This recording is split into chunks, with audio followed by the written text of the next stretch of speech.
Let me take you back. It's 2001 and you're riding your bike home from school. Destiny's Child and Shaggy dominate your 30-song MP3 player, and in the air there is the faint whiff of urine soaked into polyester because you lacked the forethought and planning to use the bathroom before you left school. So you have to cycle your sweet-ass chrome BMX as fast as you can to get home before you piss your pants. Not a chance. You have to cycle your sweet-ass chrome BMX as fast as you can to get home because RuneScape exists now. Also, you already pissed your pants, you fucking idiot. And holy if that wasn't the most nostalgic shut the fuck up time in my life, then stick a fork in me and then put me in the oven. And then take me out of the oven because I'm done. RuneScape dominated 99% of my brain, 99% of the time, no girlfriend, no problem, because the only pussy I'm grabbing is Gertrude's cat. I'm gonna have to rein myself in a little on this one because I could happily talk about RuneScape for hours, and the real premise of the video is that as of 2018, it's a mobile game.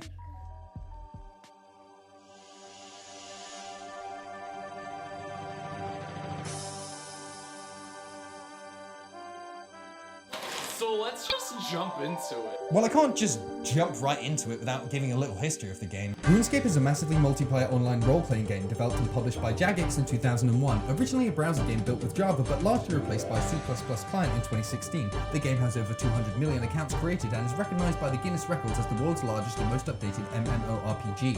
RuneScape takes place in the world of Gillinor, a medieval fantasy realm divided into different regions, kingdoms, and cities. RuneScape doesn't follow a linear storyline, rather players set their own goals and objectives. Players can fight NPCs and monsters, complete quests, train skills, compete in minigames, trade, kill each other, or just hang out.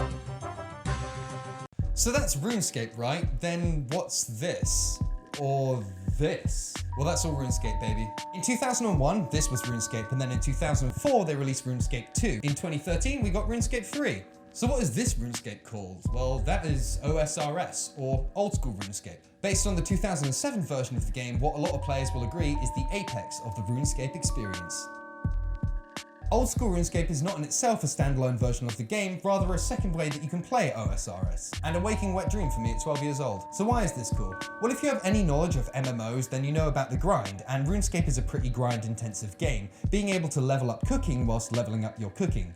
Training prayer whilst training prayer, practicing agility whilst practicing your agility, it gives a new meaning to the idea of AFK training. The user interface of OSRS Mobile does surprisingly well on a medium-sized phone, especially considering there are 25 buttons on screen, though it can feel a little crowded with the chat box and a menu up at the same time, and if you have disgusting sweaty meat fingers, then you may struggle to navigate somewhat. And though I wouldn't go attempting any PvP or bossing, it is doable, but would leave you at a significant disadvantage. RuneScape has 143 quests of varying difficulty, 12 areas with achievement diaries to be filled, a polling system that allows players to be involved in the continued development of the game, the ability to buy a membership with in-game currency. It's constantly updated and has regular events celebrating holidays and an expansive map covering deserts, mountains, cities, dungeons, and swamps.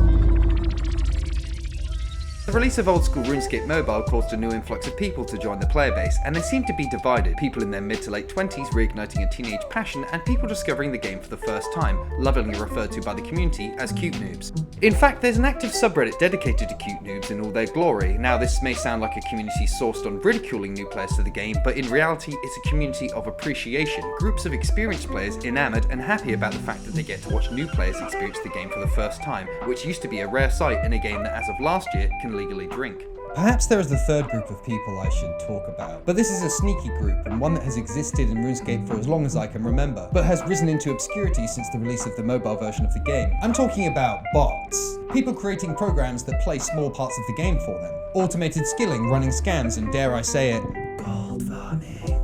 But isn't that against the rules? Yes it is. But the issue is a little more complex than that. Now, RuneScape has a pretty stable economy. In fact, it has a more stable economy than many real countries on the earth. Roughly $1 to 1 million gold pieces over the last few years. But here's the dystopian twist. With the collapse of the Venezuelan economy, it became an incredibly viable job in Venezuela to farm RuneScape gold, with some bot farms earning up to $2 to $3 an hour, which apparently is more than the proportion of college-educated professionals within that country.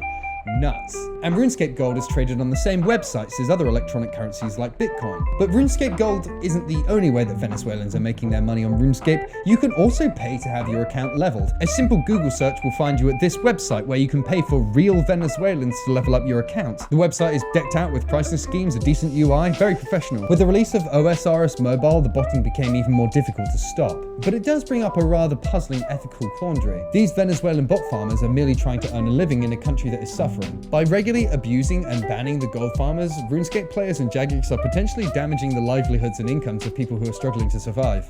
And there is something very Black Mirror about your entire job being to generate gold pieces within a video game, whilst there are streamers and content creators who make their livings off destroying yours. Now, I'm not giving an opinion on what people should and shouldn't be allowed to do within a video game. All I'm saying is the future's fucking crazy and it blows my mind. The content creators and streamers for OSRS are amazing, and I find myself watching far more RuneScape than I play, which is cool, I think. But who can blame me when the content is so innovative and entertaining? Settle continues to capture our hearts as he pours thousands of hours into Swampletics, his Mauritania-locked ultimate Iron Man. This guy is attempting to take on one of the biggest challenges of RuneScape, the Theatre of Blood, without ever leaving the swamp. Lynx, Ocarina, and Ra compete in obscure PvP challenges all across the map of Gielinor, restricting their gear, setups, and locations, collecting their own resources with a time limit to eventually end up bashing each other in the face in the wilderness. They also do a pretty good drunk stream. Make bad. Sir Pugger, Mint Mad Cow, Solo Mission, Laganarium, Ditterbitter, Torvesta, One Kick Rick, and a shitload more have ensured that RuneScape stays fresh and zesty by imposing restrictions, exploring content, and killing each other. They are all responsible for keeping the game a living, breathing thing. RuneScape taught me a lot about being online, about internet safety and making money and how an economy works and how hard work pays off. And it may just be a lapping dose of warm nostalgia that's filling up my cup that I'm sipping on. But when I was younger, I always dreamed of laying underneath the stars and turning up my range to 70 so I could wear black dragon hide. So I know you don't hear it too often, but thanks, Jagex. RuneScape is priceless to me. And you gave me a good reason to re-explore the game again, and you gave thousands of us a good reason to drop in on an old friend and say, no authenticated delay for 4 years, Jagex is powerless against the PvP clan. Remember to like the video, comment and subscribe if you enjoyed it. I rely purely on positive reinforcement to get anything done, so thank you very much for watching.